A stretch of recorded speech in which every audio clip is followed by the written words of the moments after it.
Briefly, I'd like to point out in your packet, the first one we just received today is the Ontario Tourism Performance Bulletin, the January report that was just released. Three key points here. Same-day visits from Ontario increased substantially to the U.S. That's one of the key points there. And Ontario confidence level is up significantly. See the details on that on page 5.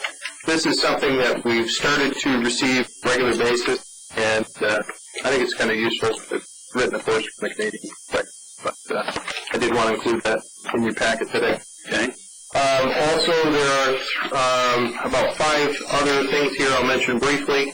I want to thank the U.S. Department of Transportation for letter of support on the rehabilitation project for the bridge project. This is on the bridge project. We've written an advocacy letter and sent out to a substantial number of people. You can see both the letter and who it's gone to in your packet.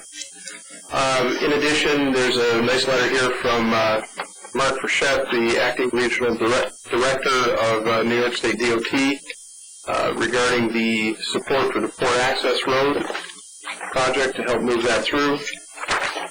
We have a letter of support from Senator Charles Schumer on the Community Development and Environmental Improvement Fund. That's on the application for the locomotive, a new used locomotive, We have a letter of support from Assemblyman Ken Blankenbush on the same project, the Community Development and Environmental Improvement Fund for locomotives, urging approval by the RVRDA. And we also have a letter of support from Senator Joe Griffo for the $300,000 locomotive grant that's the grant application pending with the RVRDA. In addition, we have 2 other resolutions of support, one for the bridge project from St. Lawrence County IDA. We'd be remiss at not thanking them for their support. And also the county, St. Lawrence County has one pending before the county body, and it has already passed the Economic Enhancement Committee at the county level. So we've got good solid support from a variety of sources on the projects that we're working on here at the authority. Okay, is there any questions on communications? Being just at this time would like to hold off on the rest of the agenda and go directly to our CFO's report because he's heading out of town, and we'll first see if his report that hopefully he can move on. Okay, Walter. Thank you.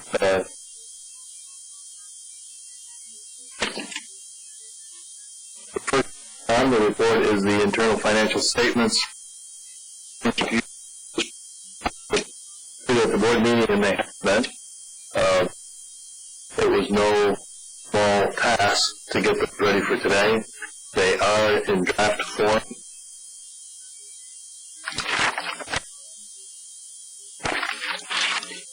Significance is the fact that they are being shipped today. I think in my is we haven't had them at the past. I think it's really important to get this guy. Timeliness is critical to making decisions along with accuracy, and the full staff, I think, thought that I might have been a little bit this as a goal at first, but all worked extremely hard for today. If I could interrupt you for just a moment, I apologize. The draft financial statements are in your green Word folder, right at the top. Yeah, good. What I would like to do is tell you that they are not, they are draft and they are preliminary. I'd like to reserve voices and accrue any revenue that we find auditors. So could be some changes, and there could be some changes in the expense categories we had not, at the expense category, everything is. I am confident that the balance in and balance sheet is the income statement about high degree of confidence. They could change if we get before the audit. So, looking at those, revenue, I'll go way down the list if you wish. Bridge toll revenue was up $138,000 from budget. I'm looking at the difference between, no, I got the wrong one. The difference between budget and actual, we'll look at that one. Sorry, I have the wrong page here. But I want to compare against budget. The bridge tolls are $190,000 over budget. Rental income is $539,000 over budget, and a big factor here was the getting the 5-year. When we had the negotiations with Breckenridge, we got 5 years worth of rent from them, and that number of 538 to the good is 586 on the building that they were leasing.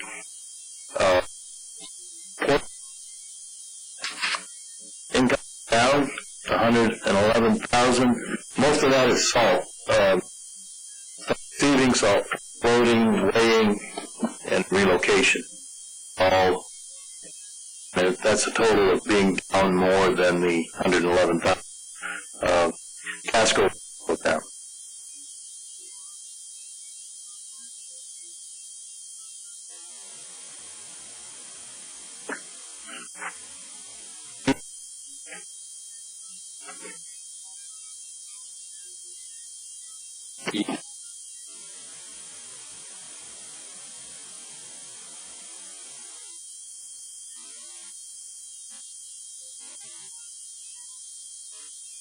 Let me kind of rephrase the question also, if I may. What was the, that either of you recall the carryover amount this year as well? We have more salt for what we typically do. The carryover number. I don't recall that right off the top of my head. Okay, how many tons did we have?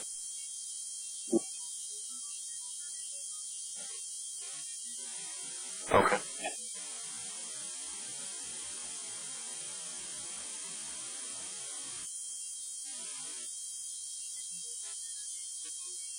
So that would be missing from the load out numbers and would show up in the carryover. That'll be the one that is up. This is the Fort Warehousing and Storage, 50,000. But now that is salt. And there's some other grains are up also, but leisure was others. So that the increase in salt storage, grains. Airport operating income was off just a little bit. Fuel sales, interest income is. The next big one there is the gain or loss on the lease termination. This was the gain on everything. We closed that deal with Breckenridge. The $750,000 was the value placed on the building to the 50. Pretty close. The real property, 5217. 5217. Yeah, this is the $750,000 represents the negotiated value of building 1. To Toski and Ship.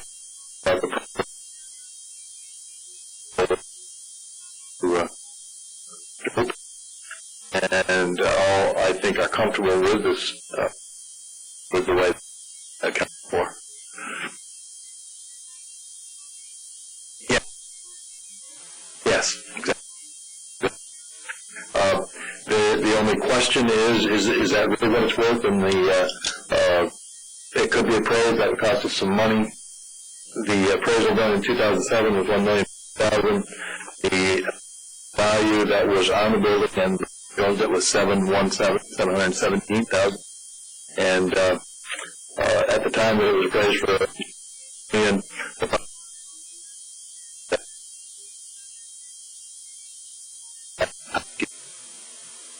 Felt quite comfortable with that number when I told him all the facts.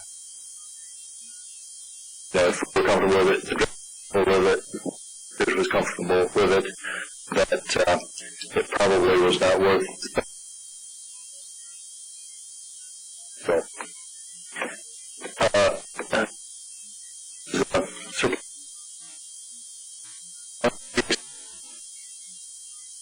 and wages were little. Expect to see that in the payroll taxes and benefits, but started accruing. So, it's a minor difference. Up considerably, 120,000 of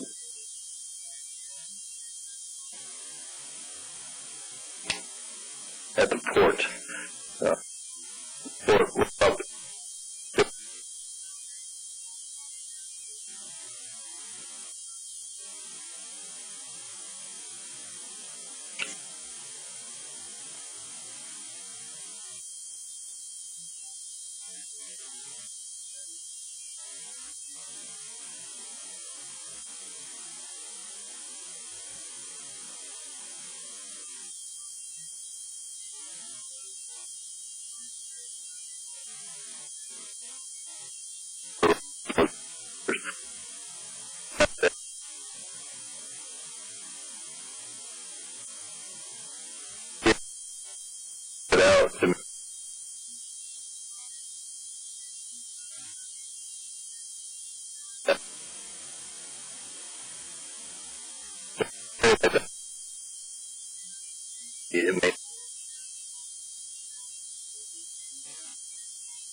Let me see, what's another big one?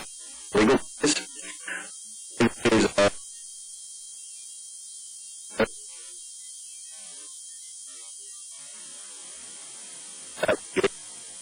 Or was just due to specifically factory store last year.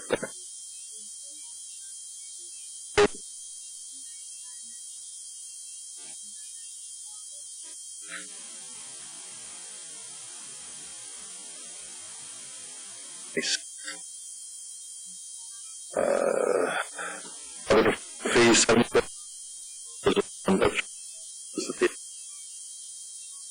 Those were typically expenses, not any capital project, because there's nothing really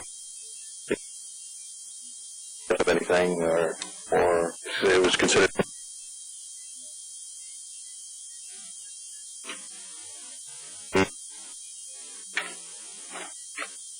Other things.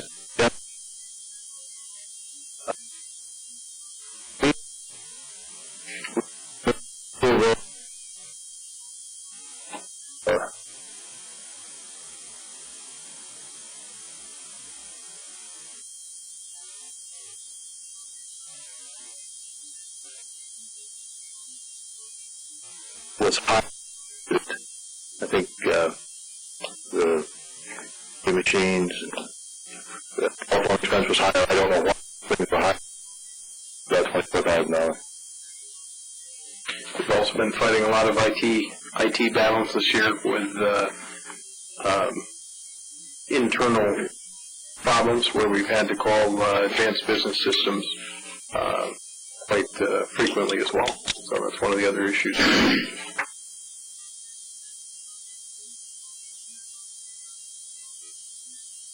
And when we went through, I want to get the facts straight, but just off the cuff, we went through about a year's worth of hours in the course of about 8 months worth of time. We had some significant issues with our servers, with various problems here that are now fixed, but it was uncobbling a system.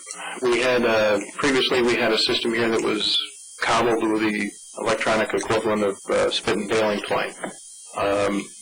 it's now fixed. So we're more in a proactive mode as opposed to reactive. But there were times earlier last year where our emails and things were down 2 or 3 days a week. And it was just, literally, it was chaos. Kind of in short, the revenue being up, three of that is due with the Breckenridge lease terminate. So revenue was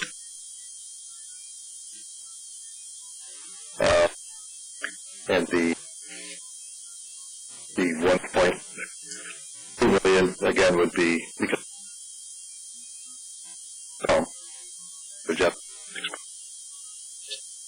that 1 point associated with that.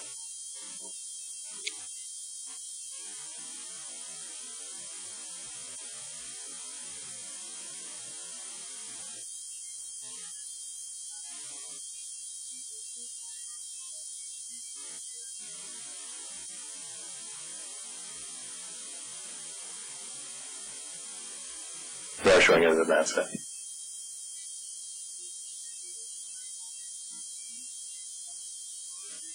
We just for simple accounting, when you have a debit, you have to have a credit.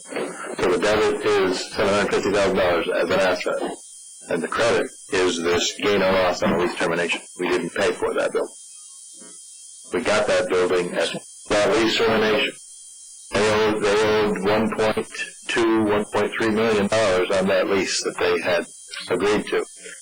What we got for that $1.3 million, the NPV value of the lease, was a building and cash.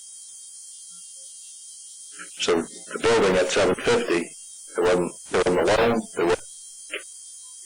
it was all gain from the lease termination.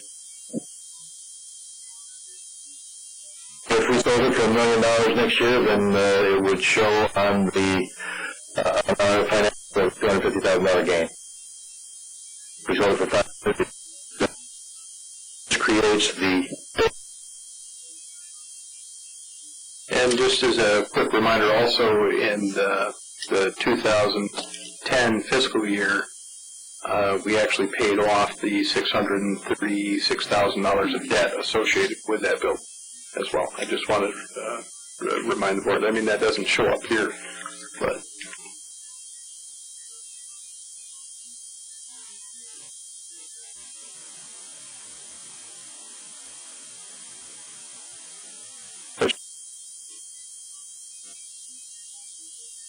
That would show up in the depreciation amortization expense.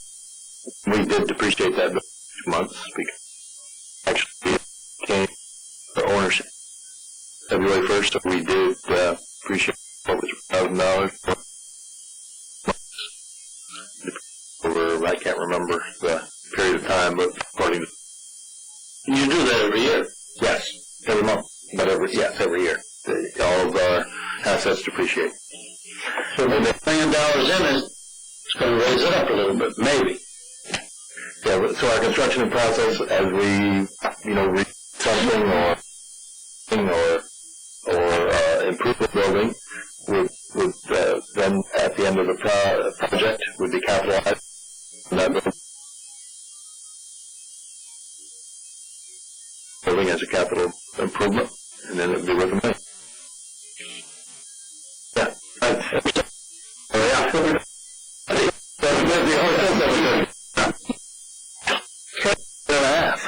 Other questions on the report? All right, I just got a couple questions. You can go reading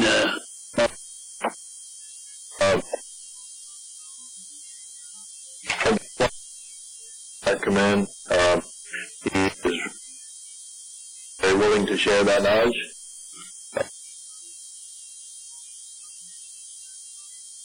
Compliance issues, year-end audit responsibilities, as it says in my report, talked about the auditors and their expectations and things like that. And it was a very worthwhile meeting. Good. I was grateful that he came in. And he made it very clear that when he left here that he wanted to be able to assist us in any way he could, so. Yep, and when he was here, He's free, you know, so keep calling.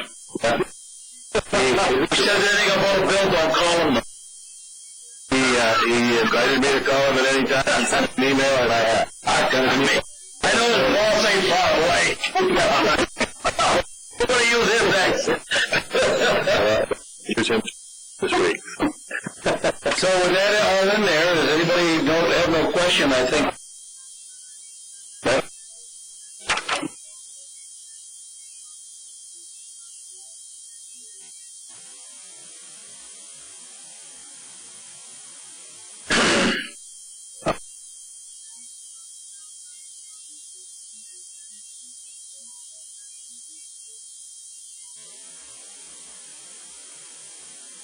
I think, probably, some different than in for-profit, that's for sure. I mean, there is differences. There's different ways of looking at things. And then a real steep learning curve is like the gas prices. You know, but nothing, you know,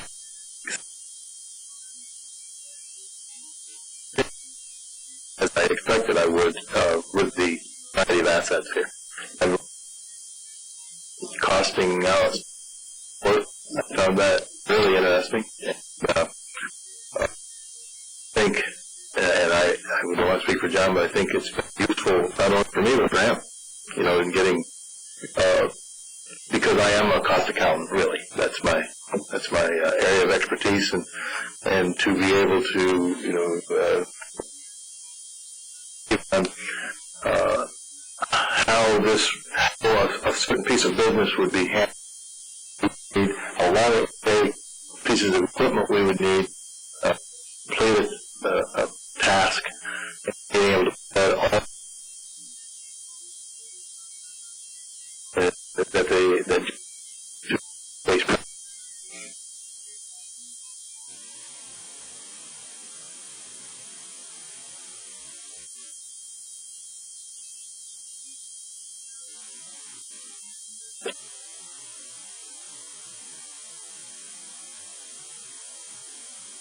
right, right.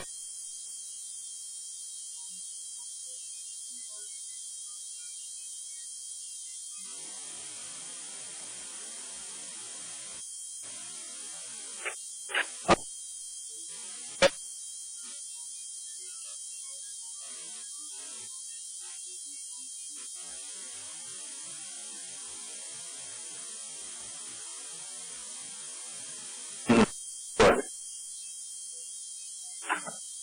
Okay, and you. Right. Right. And they would look at things differently on some of this poor business, and it's been that. I would just echo that. The quality of the quotes that we're providing to the customer have greatly increased. We're more timely, and we're also speaking their language now. That's helpful. That's very helpful. And I don't want to create a mutual admiration society here, but Fred really has a learning cliff coming into this organization. Not a learning curve, it's a learning cliff. He's done exceptionally well, in my opinion. These financials are a perfect example. Typically, we wouldn't even see these for another 2 months. This is great. Fred and his team in the finance department are doing a wonderful job, and obviously keep up the good work. Thank you. Oh, definitely. Getting these financial reports, when I said goal of having, I think, looked like a terror, innovative goal. But we didn't let that happen. And everybody pulled together. People participated in disclosed. And I didn't do this long. as you find out as board members. You know that you have to work together to accomplish it. And I think back there in the accounting department, there's quite a sense of accomplishment today.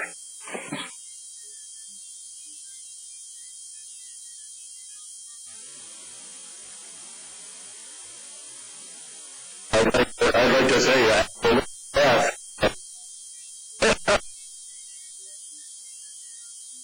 We do need to get supplier and get some training.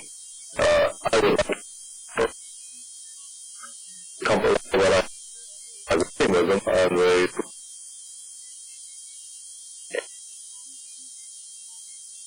direct reports have been accepted and things are going along well. The report do not make full certificate. That's required for authorities. I'm going to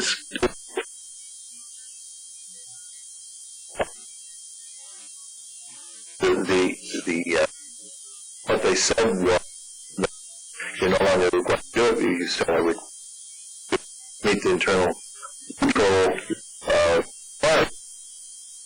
But you're not submit the paper saying you are.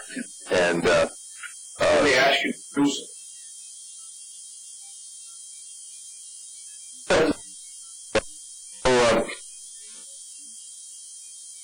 What I'm worried about is what I don't know.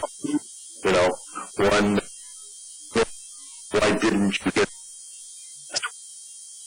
and, I don't know an answer of, no, I had to, and, so the training is critically important, and we'll get that soon.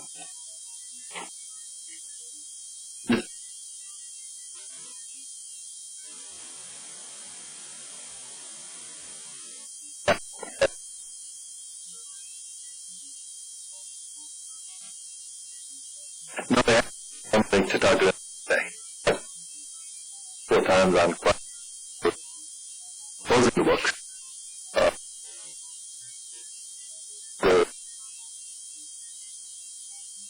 With me, was in the field this week.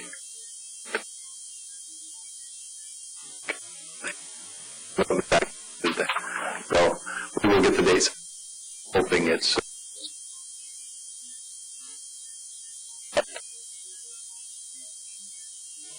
but if he okay. Well,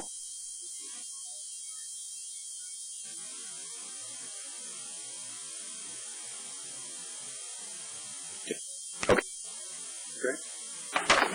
So let us know if you get your script. Don't call me and tell me it's at the Kentucky Derby. Good luck to you.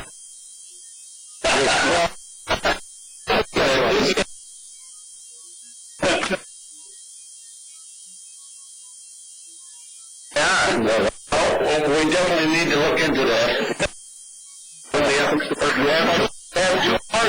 You have 2 marshals right here. As far as that goes, we got hired by the partnership. We the marshals. Yeah, we did. The food counter, the hamburger. Fred, you're excused. Thank you very much. Thank you, Fred. Thank you. Okay, now we got to approve the minutes.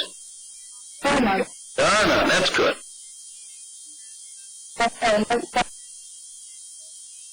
Comments and presentations from citizens regarding the agenda items.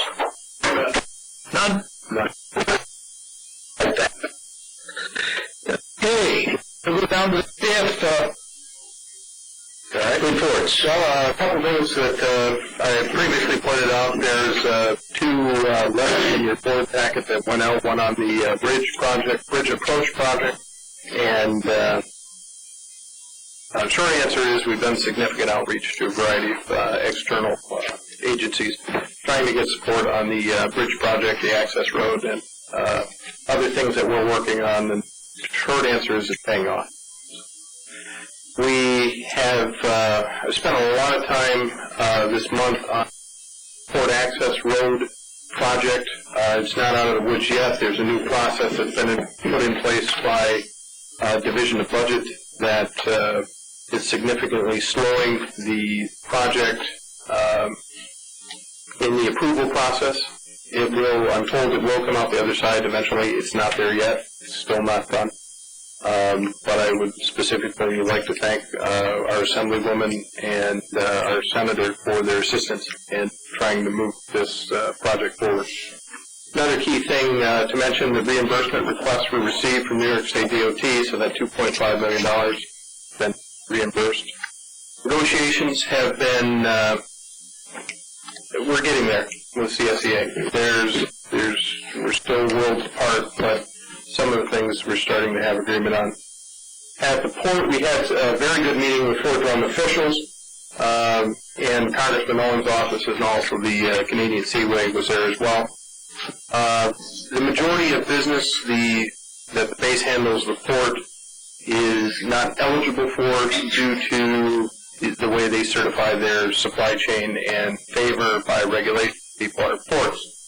There is an opportunity for us, though, on lower value materials for non-strategic port program, and there are approved carriers out there. We are exploring that, and we hope to enlist the support of MARAD, which is it's a subdivision of USDOT, but it's the Maritime Administration.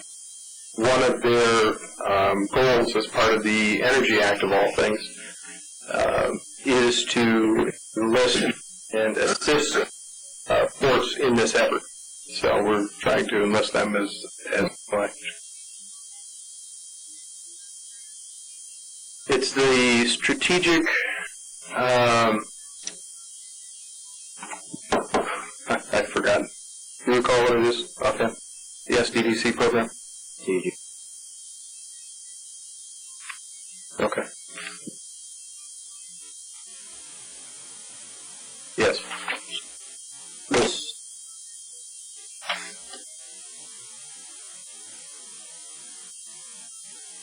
But there's two routes. There's a strategic route, and there is a non-strategic route. The non-strategic route is the one that we're eligible for, and we're pursuing. Let's see, I mentioned the Port Access Road. Good news on the U.S. Army Corps of Engineers. The Section 107 study is substantially complete. We will be receiving a draft of this shortly, and I'm told a federal interest was determined. Now, what that means that the Army Corps of Engineers will recommend dredging in the report. So we should see that shortly. In conjunction with staff, I'm just hitting some of the highlights here. We performed top-to-bottom commercial insurance review. I'd like to go over that when we get to the appropriate agenda item there as well. Met with the City of Ogdensburg this month and discussed upcoming projects and also resolved tax issues that are up there. We had significant discussions with outside counsel on Great Crossing's case. Great Crossing's case, as I meant to mention during the financials, while we spent $23,000 last fiscal year on the Great Crossing case, we have already spent close to that this year. That case is heating up. The good news is there should be a proposal for resolution from New York State DOT to consider. We should have that out hopefully this week and have an answer from DOT shortly. That still leaves the contractor issues open, but solves the majority of the case once DOT agrees. We had a meeting with outside counsel in New York and Ogdensburg regarding the locomotive power issues at the authority, and I continue to coordinate with staff on a regular basis. We've got, as you can tell from everybody's reports, several different irons in fire at any given time. That makes things very challenging, but we're getting through it.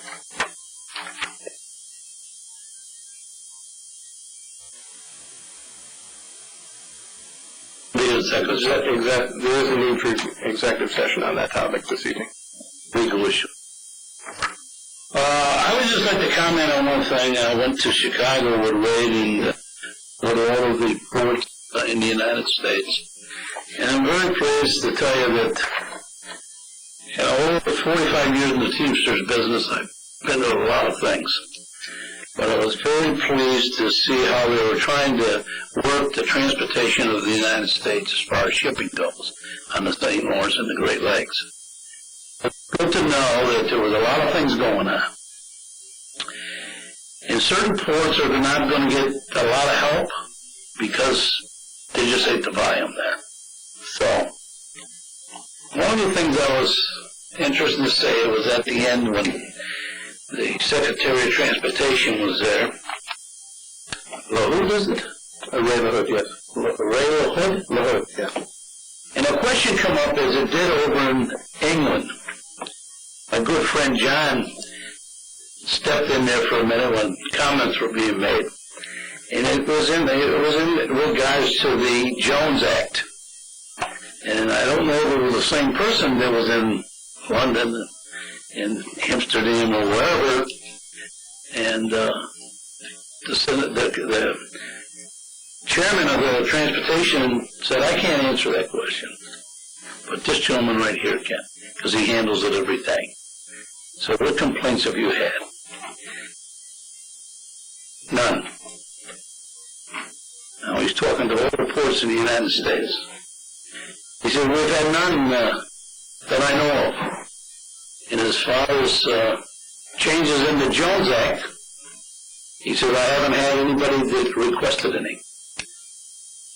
So he says, as far as I'm concerned, the Jones Act is still what it is today as it was many years ago.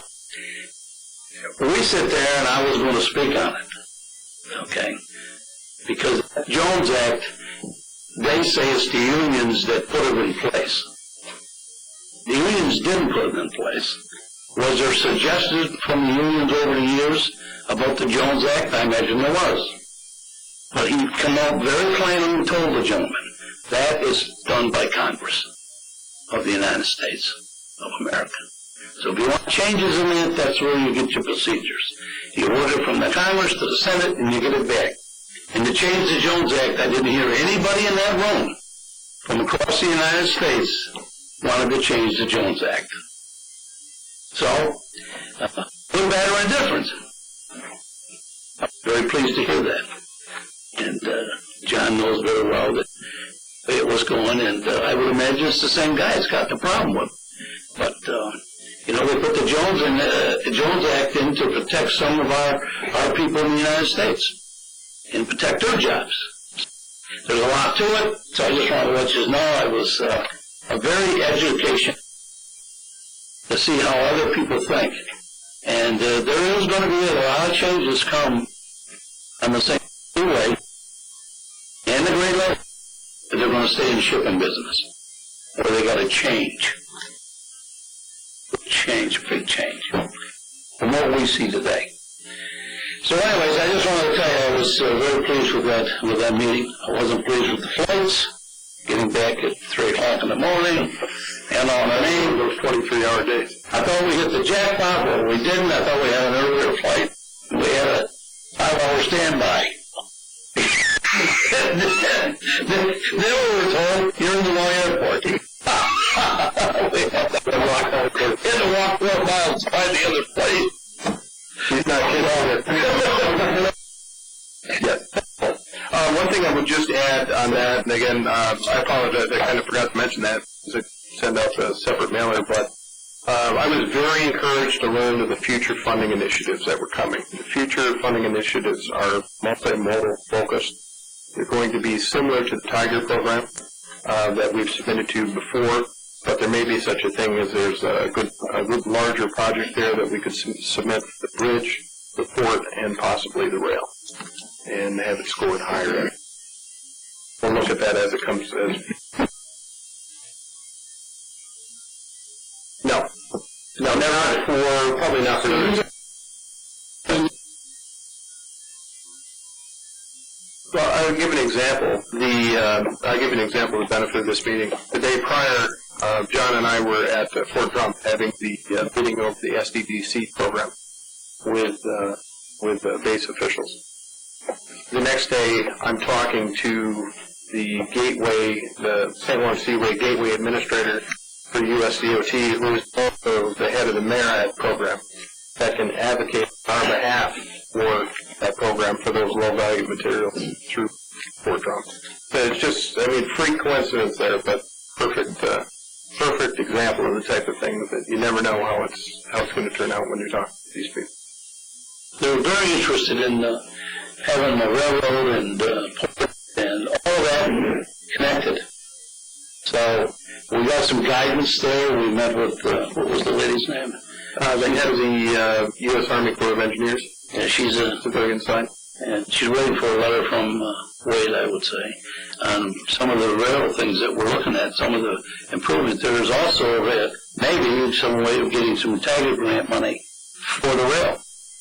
And so, yeah, was it well worth it? I think it was, because you learn. Now, what, do you need to be at everyone? No. No, I don't think you need to be at everyone. Depends on where. If it ain't Chicago, I might consider it, because I ain't going back there. And then I had a ride taxi driver all through Chicago because he missed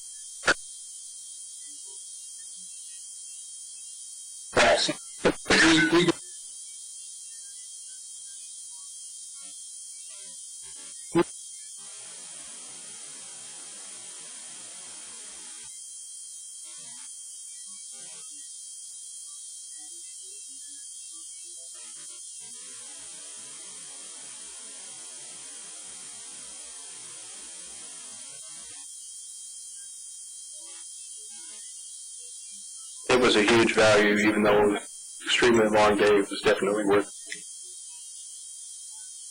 it. Exactly. I mean, you can't get to these people in the organization. Right. Exactly. Makes the advocacy letters much more effective as well. Okay, is there any other questions or ways to report? Get on to events.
That was one of the things that was particularly encouraging about that Ontario report. As well, the consumer confidence level in Ontario has actually increased substantially. I think it was up like, the exact number's in there, but I want to say it was like 13 percentage points or something along those lines from prior quarter. Mm-hmm. Good. John, did you report anything on the tax over here? The company that was making the... We have a need for executive session discussion. But we are talking, we're in active conversations with CoreStack. But I mean, the company's closed down, right? I mean, there's nobody working over there? The facility is visibly, yes. Yeah.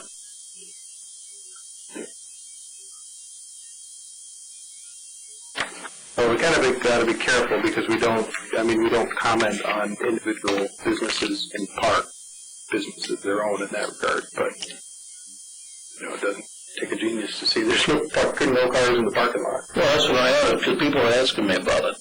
And I don't know how to respond, else I don't have to talk to Wade and John. I know they're talking to them, and there's been some discussion. But we've been talking with them for about the past 9 months, off and on, and we've got something I'd like to discuss with the board in executive session this evening.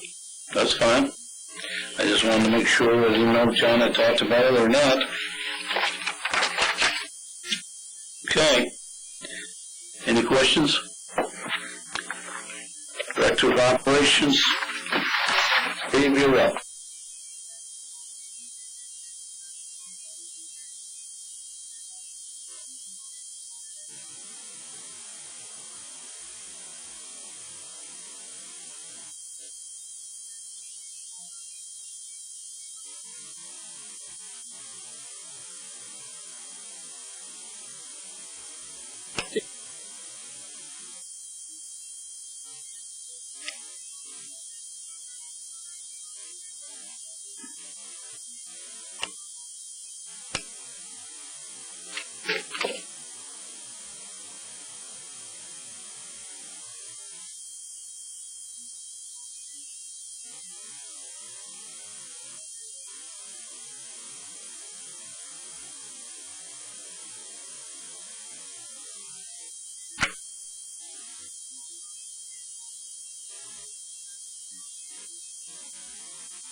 It's sticky.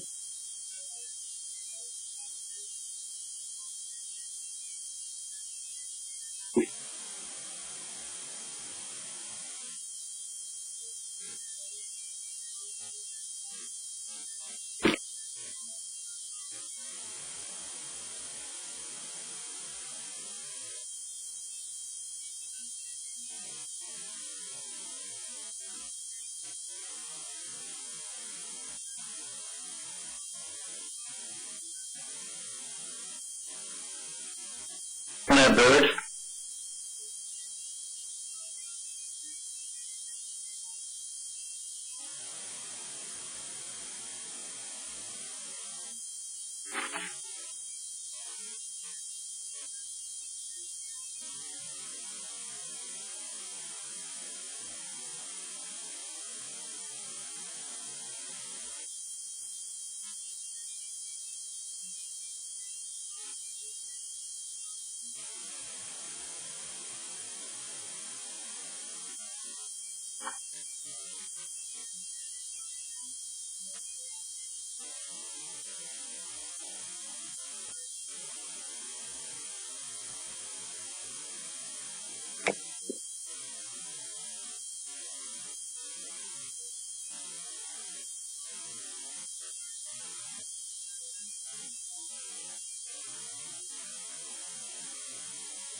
Couldn't believe it.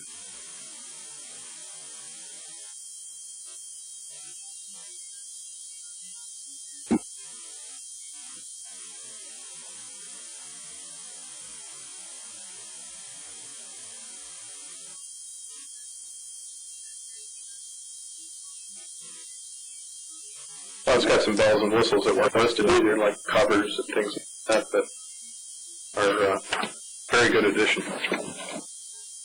Give them enough work to wear it out, would you? I'll be very happy when you tell me that.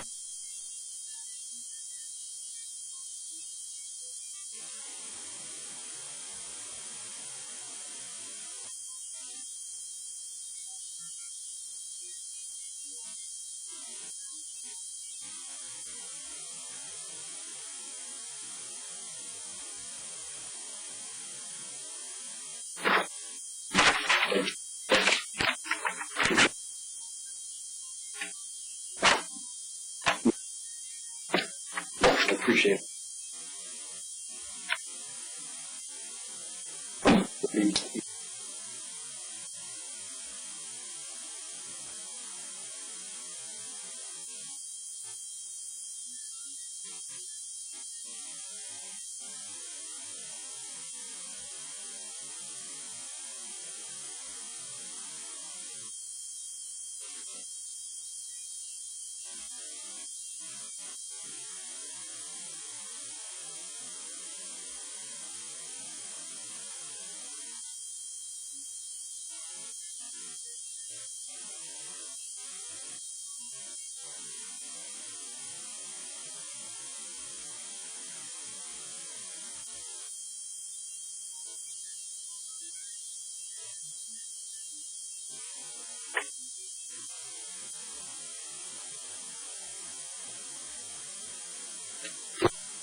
want to do this bridge work in the daytime? There's no night work?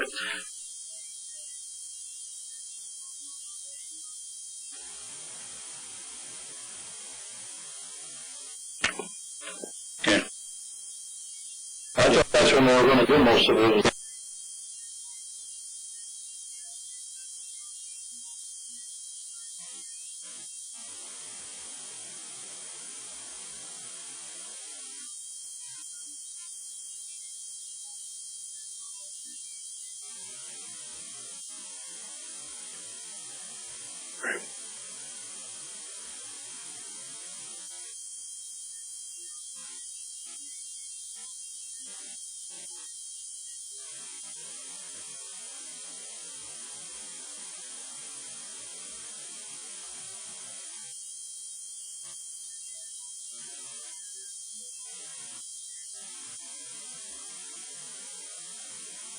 November 15th.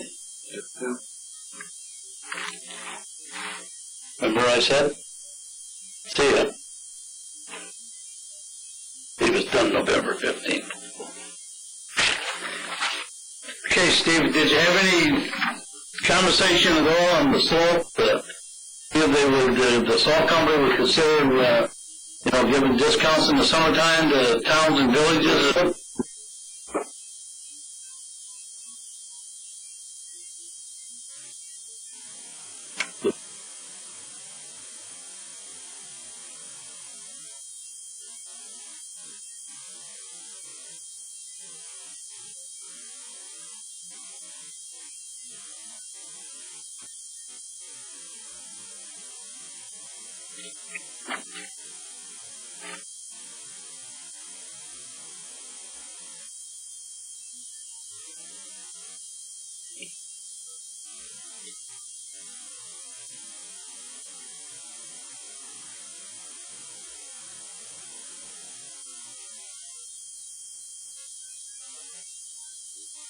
So you got ships coming in?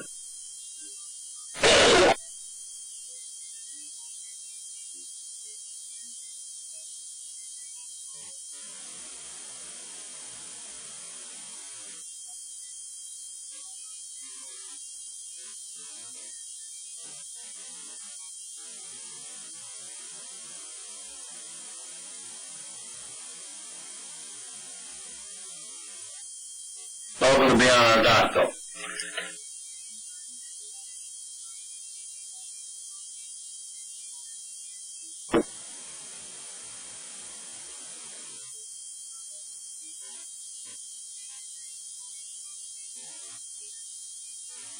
Right.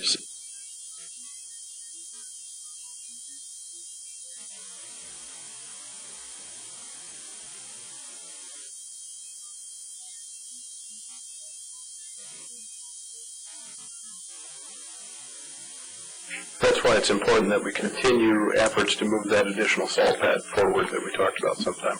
Preliminary engineering's done. There's some additional work that we need to coordinate with the railroad, then we need to have another meeting with the engineer. But again, capacity.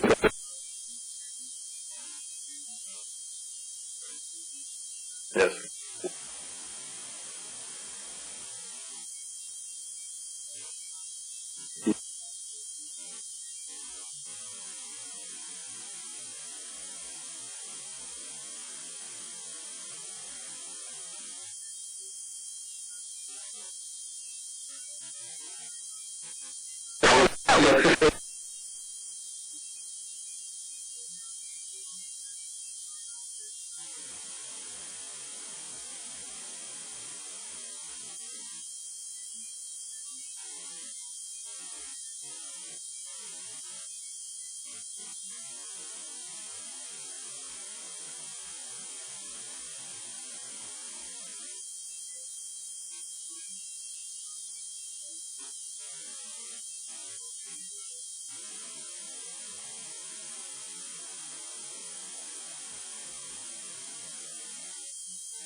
You do all the salt that hardens up in big chunks I see down there. What do you do with that?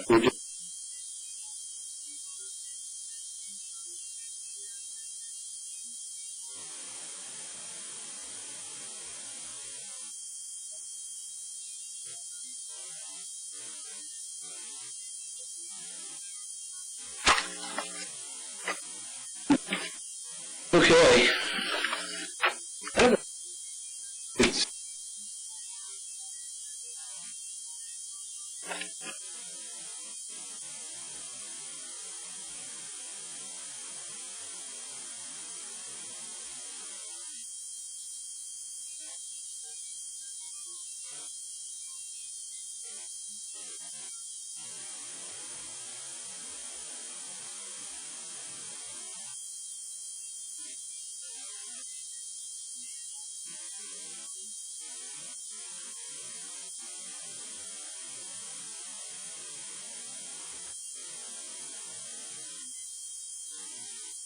That makes sense. We'll create a pen and ink drawing and make sure that it's attached to each one of these things forward. In addition, you could get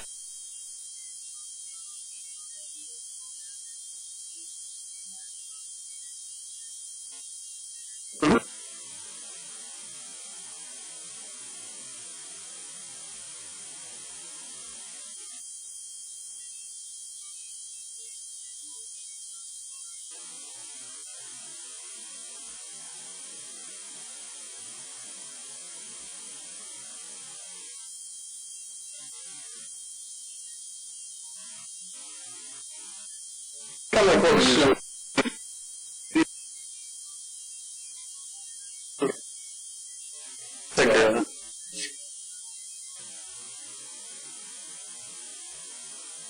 Yes. Well, we had one today in the office.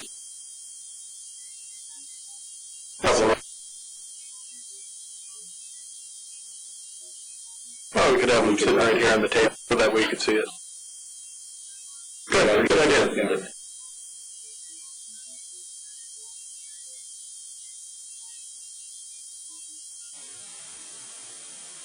Right.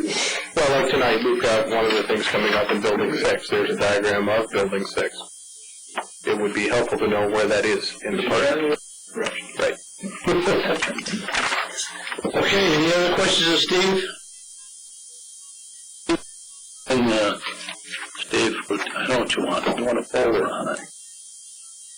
Look at it. Good idea.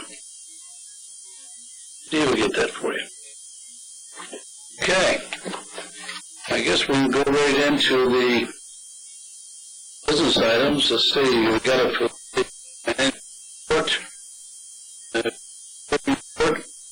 Don, you got anything to report on the financial end of it?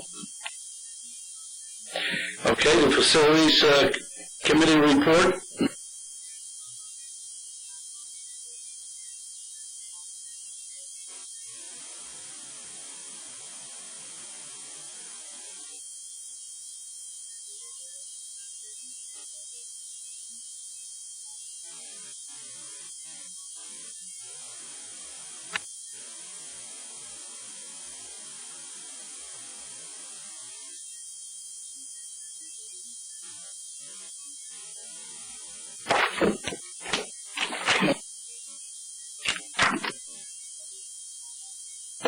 The border station one is actually under the border station. That's under the border station separate meeting tonight. Yeah, it'll be separate here. Okay. Any questions of the chairman's report?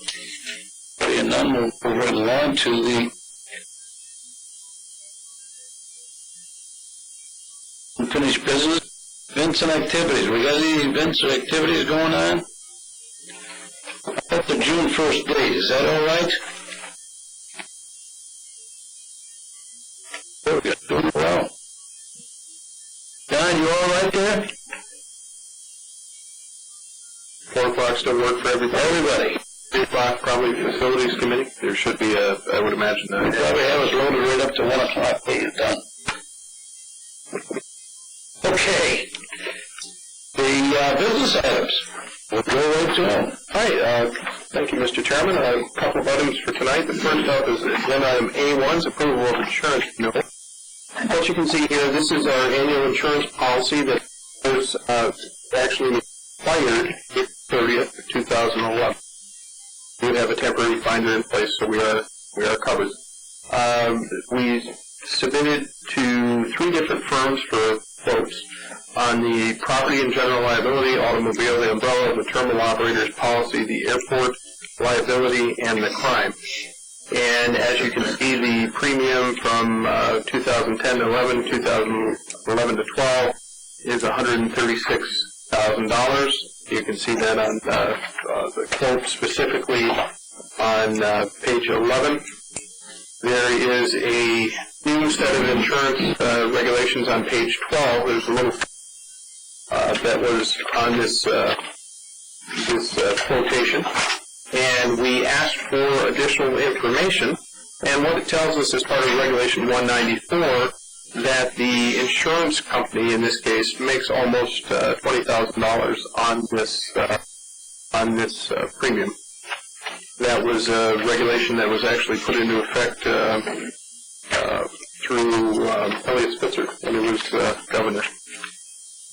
I'm a little troubled by this for the simple reason we've been working on this for months. We used our absolute best efforts to put it out there to competitive bid.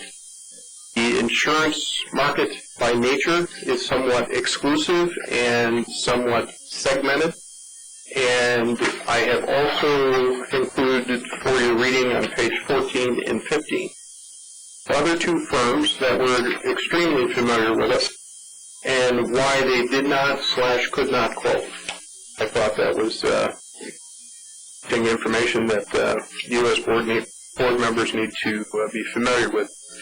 The recommendation on this is to renew at $136,412 for the upcoming year, and it's not in the resolution here, but on day 2, immediately put this out to competitive bid.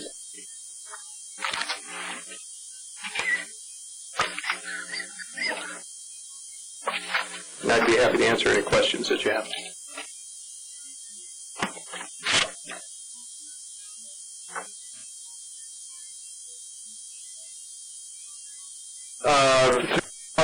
Up through, I believe it's 30 days, but I believe we had it up through today. No, the insurance has actually expired. We have a binder in place right now, temporarily. Basically, we had it bound, I believe, through for a 30-day extension. I'd have to double check that, but I believe it was 30 days.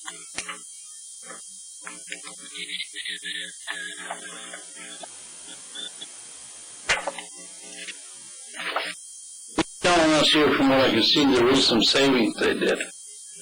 Is that, am I saying that right? Well, there are some savings here, but the savings are due to the bridge and port authority standardizing deductibles and coverages on all our buildings. This quote originally was $144,000. We standardized some deductibles on the buildings, and as a result, we're able to make a meaningful, I don't know, I want to go as far as saying $4,000 is a meaningful change, but we were able to reduce the premium slightly. What is this tax on page 11? Am I reading something wrong? No, this is the, What is that? this is the, I'm sorry, I see the line you're looking at. I will have to find that out and get back to you. What were taxes exempt? Where? Why would we pay them any taxes? I just want to swap on this just a little bit for board members here. You know, we've been working on this insurance thing for a long time. You know, it's been a battle for us. It just battle, then boom, it goes again, and it just seems to continuously go. The property, the general liability. I mean, if you look at it, it's 94, and it looks like it was 2011, 96. Looks like it went down some. And now you're telling me the reason it went down is we made some adjustments on. We made some minor adjustments on within each of the policies, and that brought it from 144,000 down to 136. This area, if, you know, maybe you can't tell. What risk area would we have if one went self-insured on this? Sure. Yes, it does. In my opinion, we'd have far too much exposure on that. One of the things that we talked We've got a big deductible here, too. Well, not that much. We have 10,000 deductibles. One of the things that we talked to the insurance company about was, okay, what happens if we go out to 20? What happens if we move it to 30, to 50? How does it? And the short answer is, it doesn't materially move the policy, which I apologize. I'm dancing around here a little bit because we're on camera, the press is in the room. I had some open meetings are all about. Well, I have some very strong feelings on this one, and I have some very strong feelings when the authority puts forth its best efforts to get a competitive price, and those efforts are thwarted in the marketplace. From what you're telling me, though, I'm trying to help you. I'm not trying to. I know. The guy that's listening and trying to get this all better, stupid, say, help me a little bit, maybe I can see it better. It seems to me that it doesn't matter what direction you go, you're still back to square one. Because these guys got a monopoly on quoting these prices, and when they tell you you're shut out, you either take us or you're out.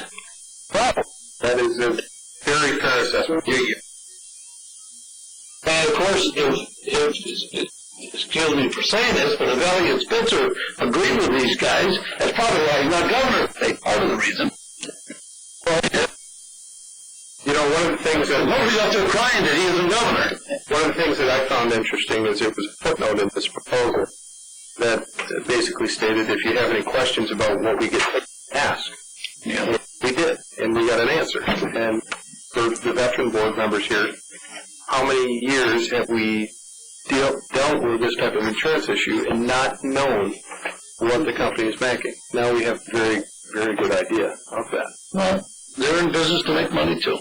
Oh, absolutely. There's nothing wrong with that. I just want to say that, you know, I have no problem with it, but you check on this tax thing. I will check on that. Any places they're taxing this, make sure we get rid of it.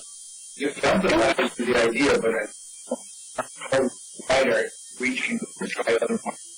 They won't compete. They won't give us a price. New York State, and then your terms of property. Yeah. I got to wonder how That I've asked, excuse me, that I've asked, why don't you bid? They won't come in. Because they're all in this. My own personal insurance, I wanted to leave this company and move it over here to this company.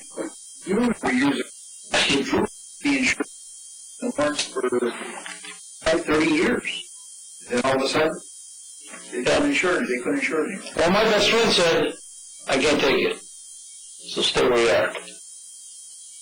I said, I want to give it to you. I don't want it.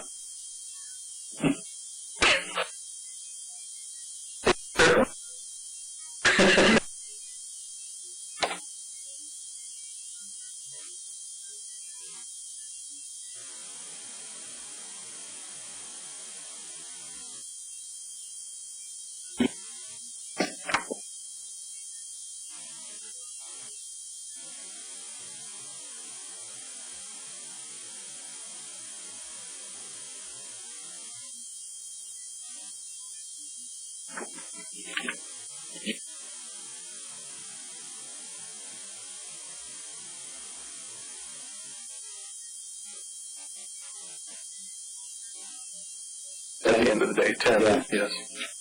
And the other thing that drives it, for example, we had that football at the airport. Well, that's directly reflected in our airport. That's a case that we're still fighting. Okay.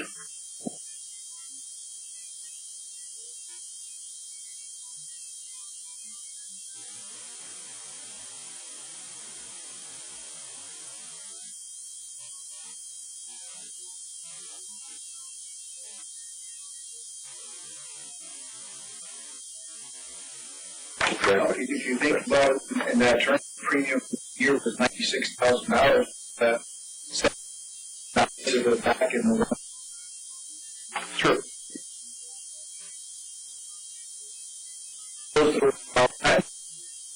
So we're hearing from conversations with the insurance agent, we're hearing that the insurance agents, sorry, we are hearing that we're going into a tighter market in the future. There's going to be more pressure there.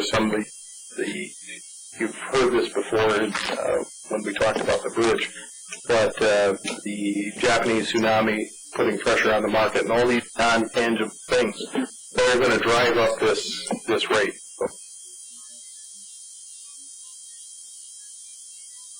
Yes.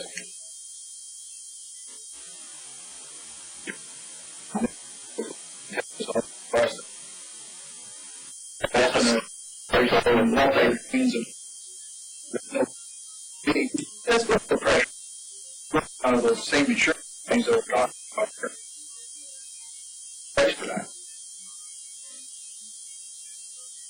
What's the umbrella insurance? The umbrella insurance is just that. It's a $1 million umbrella that would apply on top of the regular insurance. Okay, well, I guess everybody else got any other questions? Motion's in order to accept the report less the taxes. Okay, do we have a second?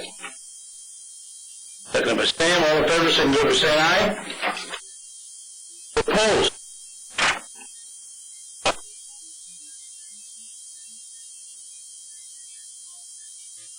Yeah, it's probably a tax for Watertown or something.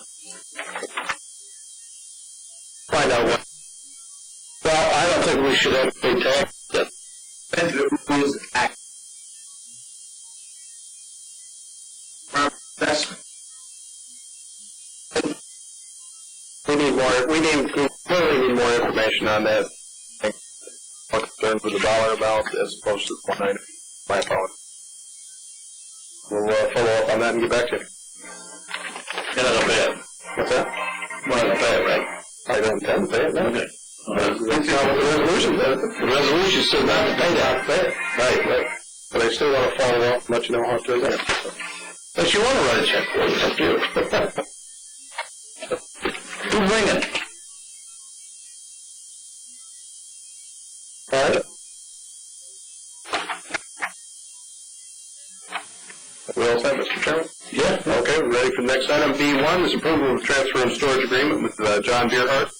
This is $185 a month for hangar space, 6 months, commencing June 1st, 2011. This customer prefers pay in full in advance. My kind of guy. And we have a utility charge of $25 per month is included in this monthly rate. Motion. Motion by Sam, do we have a second? And by Ramona, all in favor, signify by saying aye. Aye. Opposed? So ordered. Okay, item B2 is approval of agreement with Mercy Flight Service. This is the MOU that you see every year for jet fuel service by Mercy Flight Central. The period of this is June 1st, 2011 through May 31st, 2011. And what it does, it allows them to utilize the self-fueling facilities at the airport and includes a hold harmless clause. They're trained in certain aren't they? I thought I read that someplace. Yes. Motion two. They're coming to middle of the night here. Moved by Don, second by Steve, all in favor, signify by saying aye.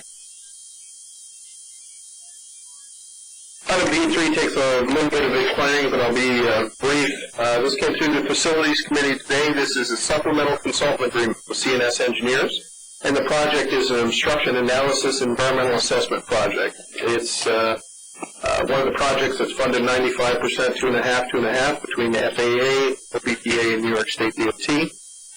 There was an independent, because of the type of project, this triggered an independent fee analysis. And the independent fee analysis came back and said, well, what would be reasonable on this would be $108,000. The good fortune, I guess, from our point of view, is CNS Engineers is agreeing to do this work for $65,000. So this is a rare case where the independent fee estimate is substantially higher than the project. That generated some questions on our side of the fence.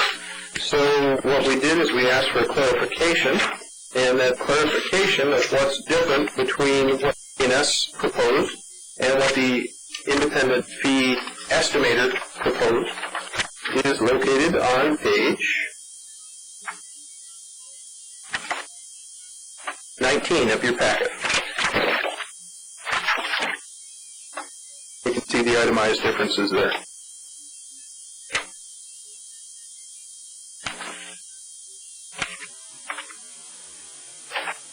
Based on a review of what was different between the independent fee estimate and the P&S engineer supplemental consultant agreement, we had no additional questions, and it was discussed at the facilities committee earlier today and recommended for approval. And none, motion's in order to it.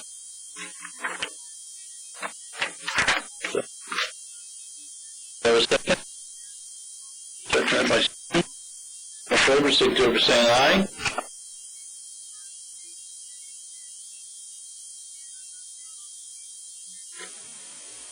Go ahead, Walter.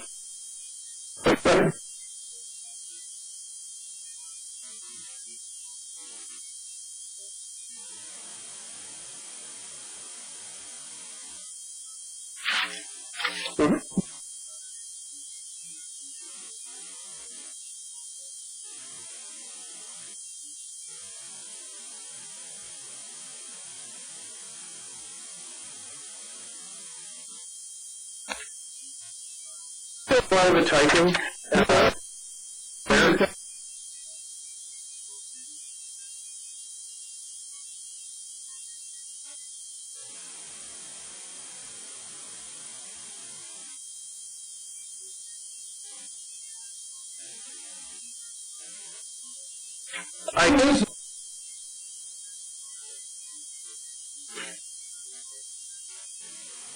Well, different folks at different folks here in the authority do different resolutions as they.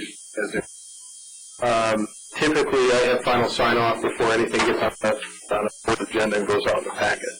So that's why you'll see, for example, on page 38, which is the lease supplement for Ferris.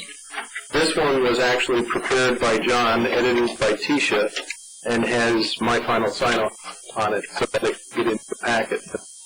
So what you'll see is when we go through and discuss this particular agenda item, I'll lead off with some of the key details.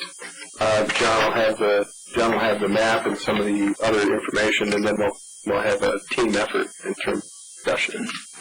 So it's really, there's more to prepare than what's.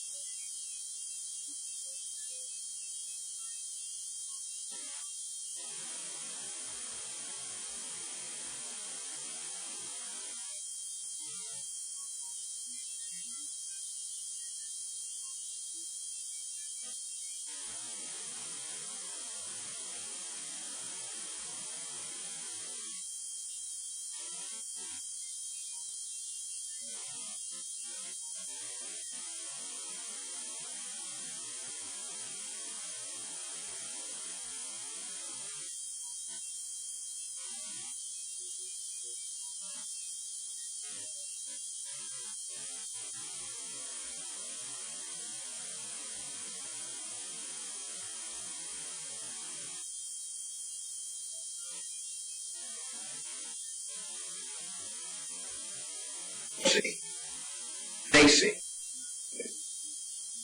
That's from you. What Steve has whatever it is. Nothing to come back. In charge and get one. Reasons behind it. Make the board more efficient, make it Shows up in the period.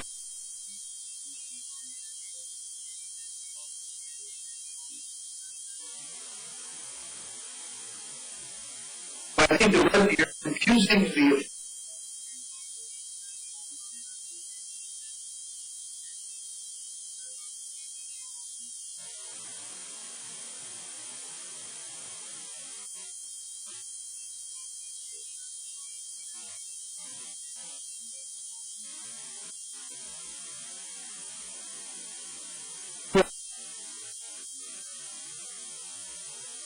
Well, in our lease routing slip, in our lease routing policy, it routes through the entire management team for approval. And, I mean, I could start one, John could start one. But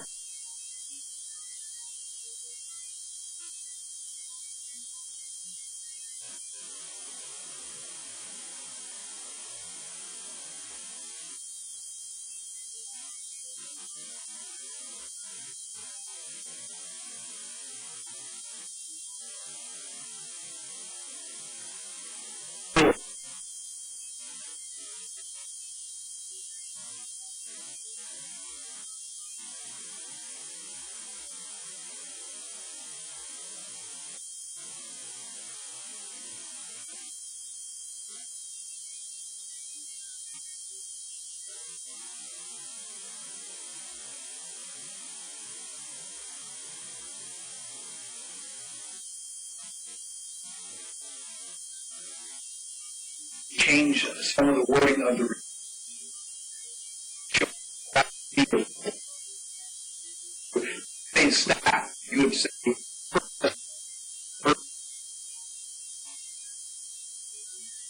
talk some more about that in executive session, because I really disagree with that, and I'll tell you why.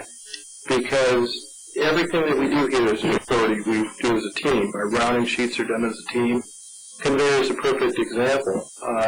There was the marketing analysis that was done by John, the throughput by Steve, the economic analysis was done by Fred and I, and it was really a team project when it came forward. I think that sets up, you're just setting up a very bad dynamic for who's getting the credit. I mean, the credit goes to the authority at the end of the day.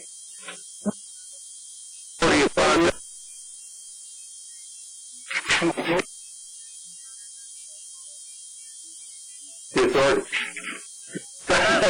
not to be argumentative. See if I can help out here, Sam. No, I'm just trying to. I think Sam is looking at this as Tisha, but Tisha got a sketch of what was the Williams resolution, sent it to the board from whoever did it. Steve did it, Wade did it. What Wade does is approve it once he sees it in final form. Now, he maybe never seen this. Steve already told Tisha what it was. Give her all the background work on it. Her experience and her education here and all the stuff she's done. She knows how to prepare the resolution. Now she does that. She puts her name there. Now, if it's done by Patty, then you'll see Patty's name there. Because somebody give it to Patty to get ready for resolution. All Tisha's doing is basically taking the information, draft information from that person into a form. They're doing that part of it. Now, if it's done as a team or whatever. One thing that Wade's doing, and we're not going to get into that, because Wade's got to have the authority to approve the resolutions that come here. He should sign every one of them. He's the boss. The buck stops there. Now, Steve throws a resolution in here that isn't right. Wade should catch it. And he tries his best to catch him because he doesn't want to get caught by us. So, that's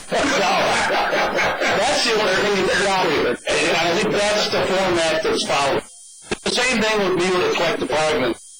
I got a collective bargaining section 2 is going to get changed. Steve and me didn't like the way it was worded, so we wanted to word it this way, so Steve and me agreed to do that.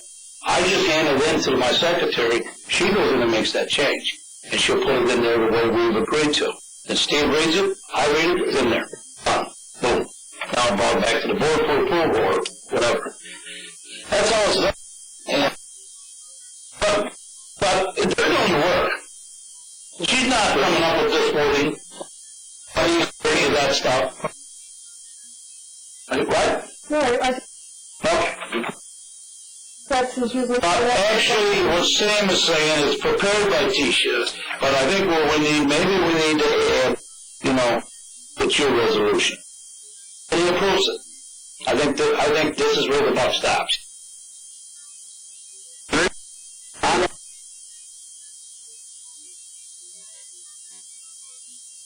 Maybe in the future we can do that.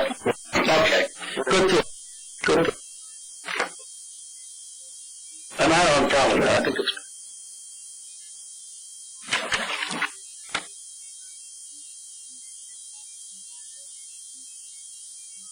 Sorry. Oh, yes, absolutely. But my concern is, my concern from an organizational standpoint is how do you evaluate that when months from now Steve had 5 resolutions, John had 2, and Ted had 4? That's more. Well, right. Oh.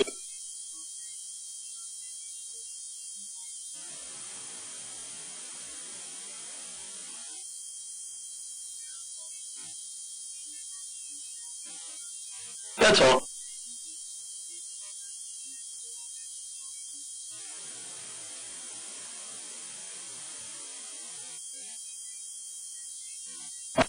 Issue now vetting, but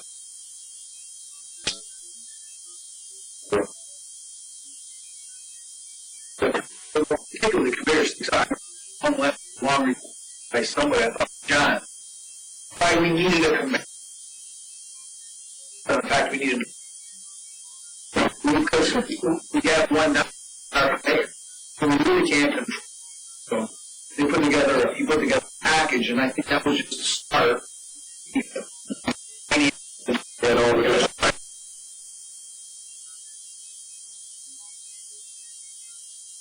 I'm sorry, was part of that?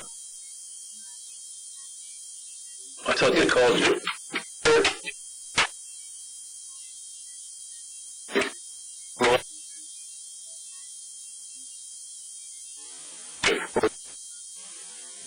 Which makes a big box. Give us that. Do that.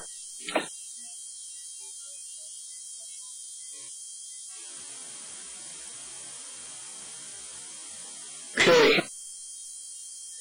Agenda item C1 is approval of the lease supplement with Strayer Ferris. This takes a little bit of an explanation.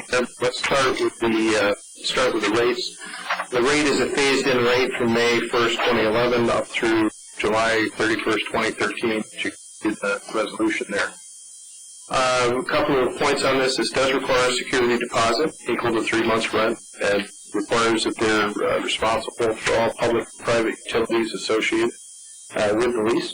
Proof of appropriate insurance, a demising wall at their expense, and cancellation of a 2,380-foot square lease. And at this point, I'd like to turn it over to John to further explain Exhibit A that you're looking at, and the box within Exhibit A and how this would work.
Rent that place.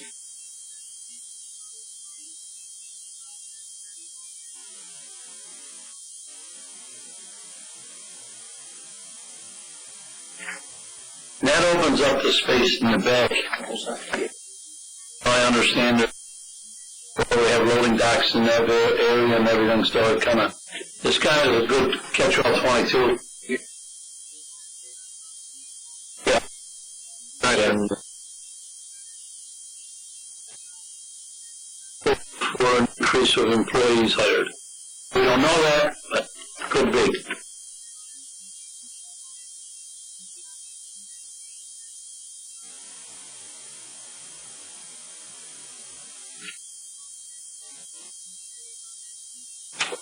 Motion's in order to approve. Move. Second by Ramona. All in favor, signify by saying aye. Aye. Okay, John, you get, want your checkerboard back? Okay.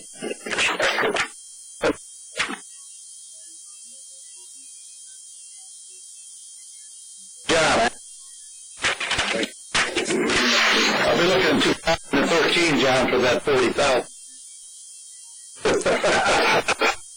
You know I don't forget. You know I don't forget, so keep your checkboard.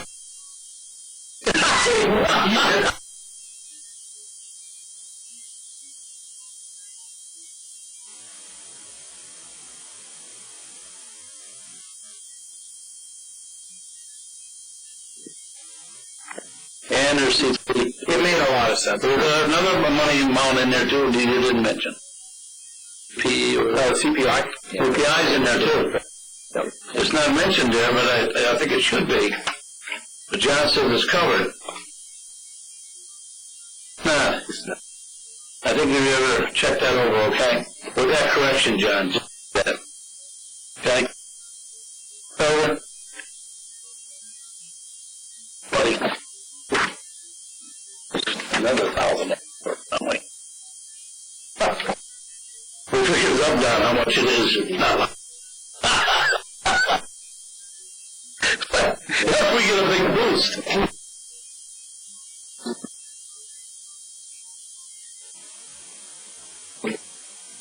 How far down they going to let us drink? 27 feet. 27 feet? Yeah, what we have proposed is 27 feet. Would that give us a... Deep water is this. measure so we get to about 38 feet? They gotta come all the way up towards that boat launch. Get this dredged. That'd be handy. Then you can unload two at a time. I'm trying to stay out, trying to there, knocking that side of it, back out and go back in.